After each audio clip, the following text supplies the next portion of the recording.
Bruh. The heck?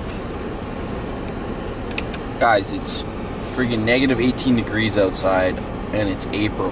What the fuck? Anyway, it's Tuesday, day 2, week 3. Let's get it. Alright guys, back at it again here with some more biceps and triceps. First things first, we're going to do some warm-ups, some warm-up sets here, or reps. Just grab a relatively light dumbbell, and just do some concentrated dumbbell curls. We're standing here, just really just warming up the arms. We're not pushing ourselves here. So if you guys are feeling it and it's it's a little bit, it feels like a workout, then maybe lighten it up a bit, because these are just warm-up sets. But here we are now. We're sitting down on a bench, and this is our first move. These are the isolated dumbbell curls. We're going to be shooting for 4 sets, 8 to 12 reps. As you can see here, Chris is really turning out and squeezing the weight and really feeling it. Let's see what he has to say about it, actually. Feels great. Feels great, Stevie. Feels great. Well, apparently Chris says it feels great, so glad to hear that. And I hope it feels great for you guys, too. Anyway, you're really going to get a pump in this. So as you see, still got the sweater on, still warming up, still got the lighter weights. We're going to increase the weight as we go. So make sure you guys are writing down what you're using, what weights you're using. And as you guys can see here, I'm really just focusing on one arm at a time. I bring one arm all the way down, and then I put the other one up, and I'm squeezing at the top and turning out the wrist just to feel that extra pump action, I guess you could say. But it really works the head of the bicep. And so yeah, Chris doing the same thing here. As you can see, he's kind of coming up with the weights at the same time, but later on I instruct him not to do that. Anyway, as you can see, he's mid set here, and he's loading. I think he's lightening up his weight, so he obviously picked a little bit too heavy weight for him, and he wants to get some more reps in, so he lightened up his weight here, and now he's finishing off this set with lighter weights. Moving on here, using a bit heavier weight here now, as this is a couple sets further. I don't obviously film all of our sets, but I think this is actually the last set here, so I got up to 40s. And as you guys can see, I got some weights below by my feet here, so I'm going to be finishing off this last set. And then I'm going to be picking up the lighter weight, as you're about to see. I'm going to push away these weights, the heavier weight here. And then I'm going to be picking up the lighter weights that I have. So I went from 40 to about 25 pounds here. Still not a bad weight, but you know, I should be able to get quite a few more reps here to feel that extra pump in the bicep. And you really just want to, when you're doing this last set here, you know, get to where you want to get to as far as reps go on that last set with the heavier weight. And then when you strip down, just go for a burn, guys. Really just exhaust the muscle, I guess. Just really push yourself, still with good form. Anyway, moving on here to our first tricep move of the day. I love these ones. They're beautiful. They're the tricep kickbacks. We're going to be shooting for 4 sets here, 12 to 15 reps. As you can see, I was just showing there where you want to kind of be with your elbow and how, like, your form. You don't want to be swinging the weight up from your head to swing the weight to get it over your back, because that's kind of what you want to do here.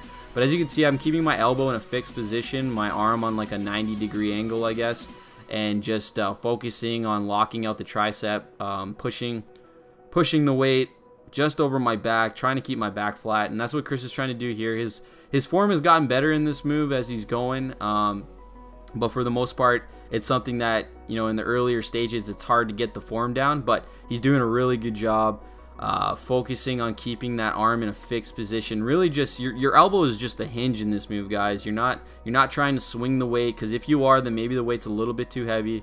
And this is actually right here, this set that I like this right here. Chris, he had a weight ready for him, and obviously the weight that he had before was a little bit heavier later on in the set, but he had that weight ready to finish off strong here and get those extra reps in. So really good there by Chris. Good utilization of stripping down. Anyway, moving on here, guys, we got the hammer curls. We're going to be shooting for 4 sets here and 10 reps. I would say 8, like you could go for 8 if you're going really heavy. 8 reps is fine, but us here, we're shooting for 10, so we chose a weight where we're going to be able to get to 10, but still feeling the move. If it's too light, guys, add more reps, but yeah, 10 is the money.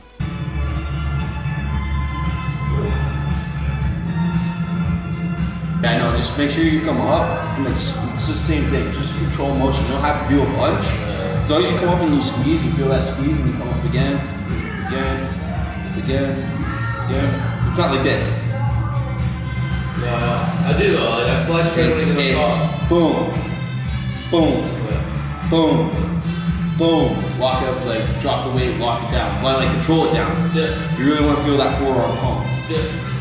But yeah, just some further instruction there, guys, on what the ideal form is here. So really squeezing at the top, like I was just explaining to Chris, keeping the elbows in tight against the rib cage, and yeah, just feeling the move. I know we're feeling the move. Like I get pretty hyped, and we're feeling that pump, and this is how you feel.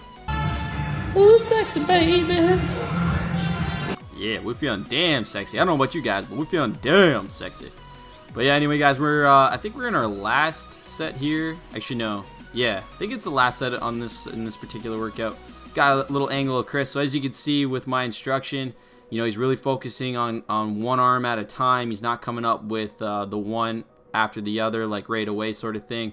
Because it was something that I did notice he was doing, but you're actually making the move harder on yourself.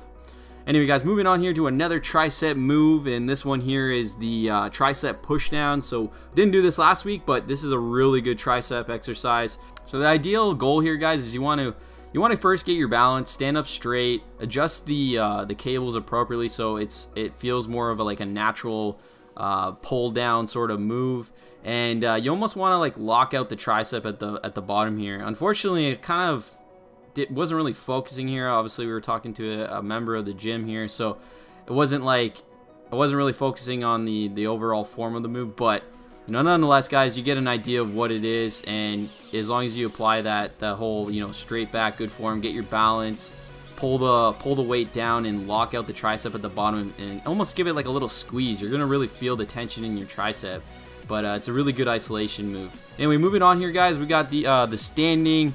Or sorry, the lying down cable curls. I love this move. You really feel the pump, guys, in your biceps on this one. And it's almost like I said last week, it's like a standing sort of curl, standing barbell curl, but there's no body movement whatsoever. There's no body sway, so it really just forces you to almost just isolate the biceps and really just get no body swing whatsoever. I don't know what I'm trying to say here. Anyway, one thing I want to point out here, guys, as you can see, I'm zooming in on it, is, you know, if you guys have this bench and you guys are trying this, make sure you tuck your like legs in like this, because as you start to struggle near the end of the set, your body's gonna want to like come forward. It's gonna want to go towards the weight stack, but with your knees placed like that and your feet tucked in, it's gonna hold you down securely to the bench, and you're not gonna have any movement whatsoever. So you can really just focus on finishing out your set. But yeah, as always, you know, come up nice and slow with the weight. Don't slam the weight stack, guys. And then moving on here, we're on to our last move of the day, and it's a tricep move. And this is the, like I said, for lack of a better name, it's the one-arm rope tricep pull down. We're shooting for 4 sets here, 10 to 14 reps. And yeah, really just focusing. It's almost like a kickback, but we're using like a different sort of the cable system, so I don't want my arm to come up too much. Once again, it's like your elbow is like a hinge and you're keeping it on a 90, pulling the weight down and locking out the arm straight down. And then this is another way of doing it, guys. It's working the same move, but like I was saying last week, if you might feel a little pressure in the shoulder, especially as you get into a little bit heavier weight on this one. So I mean, it's up to you guys, right? You guys can hit it. It's just a different way of hitting the tricep. But if you are feeling a little bit of pain in the shoulder, then maybe just go back to the original stance that I had there. But yeah, guys, do what feels best for you. And as you can see here with Chris, this is the stance he prefers. He doesn't like the side pull, I guess you could say, but he prefers this. It's more of a natural movement. Oh, once again, Chris utilizing the weight stack properly, so he obviously felt like he wasn't going to be able to reach his goal as far as his reps in the set, so he lowered his weight. But make sure you guys are recording that. Whenever you guys do that in an exercise, make sure you record that, because when you go back to it next week, or when you do it again next week, you'll remember that. And then eventually over time, you just know where you're at. So maybe you won't need to lower your weight in a set. Maybe you could do a complete set with the weight you originally chose. But just don't forget, guys, no ego. Make sure you're doing good, or you're completing the exercise with good form. You don't want to hurt yourself. And yeah, that's pretty much it, guys. All right, what's up, guys? So today was day 2, week 3. We switched it up this week. Last week we did back on the Tuesday, but I found that doing the back later in the week when you have your days off to look forward to, it's a little bit easier as far as the repairing process and getting through your work week. So This time I went to, we did chest yesterday, so it was day 1, and then day 2 today, we did biceps and triceps. You know, warmed up the biceps, blasted the biceps and the triceps, and you know, running a little bit late on time. We got here a little bit later today, so we didn't have any time for cardio. Pretty much, yeah, Chris has got to go now, so he's got to get to work. I'm going to stick around for a little bit longer because I don't start till later in the day, do some core stuff, and yeah, that's pretty much it. Other than that, it was a pretty good workout. Did you have a good workout? Yeah, it was good. It was great. Arms feel good, ready to go to work. Feel pumped, yeah? Feel pumped. It's good. So day 2 is in the bag. Week 3, making pretty good progress, I'd say. Yeah, I lost 14 pounds, pretty much. 13, Almost? 14, yeah. It's been Almost, good. yeah. Just keep to it. Yeah, keep in mind, guys, like, you know, you might think it's a little, like, we've only been like hardcore working out for a little bit over 2 weeks or so now. That's also the eating. But it's all the dieting, right? Like, like my dieting is like on point. Like I used to drink coffee every day, like, you know, with 2 sugars, 2 cream. I used to, you know, eat sub every day and all that stuff. I totally cut everything out. Like, that's literally all it takes. It's just to cut all that stuff. He's doing like a lower carb diet, so it's not so much carbs, but not completely eliminating carbs, because that's not a very good idea, guys. Carbohydrates. Like no rice, no bread. Carbohydrates give you energy, but yeah, like no white rice, no pastas, no breads, no heavy carbs that, you know, no heavy carbs anyway. But like oatmeal is a good carb because it's like a slow releasing carb. It's not like a heavy carb. But yeah, do your research, guys. Like, he definitely did his research. His diet is on point. Plus, we're putting in a lot of work into the gym, doing lots of cardio, lots of high reps and stuff. So, you know, him losing 14 pounds, like, some of that fluctuates because of water weight and whatever, but he's lost a good solid 10 plus pounds. And, you know, we're going to keep going, guys. So we're only not even 3 weeks in. We're not even done our 3 weeks yet. And, you know, looking pretty good. We're going to have some up-to-date photos for you guys. I had some last week. I'll get some after this week. And yeah, we're just gonna keep moving. So I hope you guys are staying motivated. I hope you guys find this inspiring. You know, you guys gotta dig down, man. You guys dig down deep. You gotta keep going. You just gotta push harder and harder. If you guys have any questions, feel free to ask. I'm not a professional. I don't know everything, but you know, I've done my research when it comes to certain things, so I'll help you where I can. Anyway, guys, as always, it's your boy Virtue Q. Please subscribe if you haven't already. Thanks to those of you who have. And until next time, stay virtuous. Chris? Peace. Peace.